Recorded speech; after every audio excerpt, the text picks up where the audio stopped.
মনোবিলি চা বাগানে নাকি একজন মহিলার ডেড বডি পাওয়া গেছে। ও আমরা ওই ইনফরমেশনে আসি এখানে, ঠিকই একটা ডেড বডি পাওয়া গেছে। মহিলার নাম হীরামতি ঘোর, স্বামীর নাম শ্রী নবদ্বীপ নায়েক। তো কি অবস্থায় পাওয়া গেছে মৃতদেহ একদম পচা অবস্থায়, কত নম্বর কিছু ওয়ার্ড? নেই। মনোবিলি 3 নম্বর ওয়ার্ড। আচ্ছা, তো মহিলার পরিবারের পক্ষ থেকে কোনো অভিযোগ ছিল থানায় যে নিখোঁজ বা এ ধরনের কিছু? না, এ ধরনের কোনো অভিযোগ ছিল না।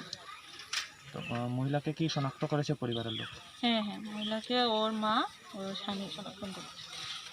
তো মহিলার পরিবার বা আত্মীয় স্বজনের পক্ষ থেকে কোনো অভিযোগ আছে মৃতদেহের ব্যাপারে বা মৃত্যুর ব্যাপারে? না।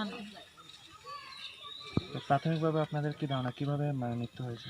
এখানে তো প্রেজেন্ট আছে executive magistrate plus doctor, expert, district SFSL expert, সবাই প্রেজেন্ট আছে, সবাই দেখেছে। বলটা কি ঝুলন্ত অবস্থায় ছিল নাকি? না, মহিলাটি নিচে। তো আপনার কি এই ঘটনার সাথে কোনো মামলা নিয়েছেন বা কোনো গ্রেপ্তার আছে? না, যাতে কেস হবে 574 হবে। ম্যাডাম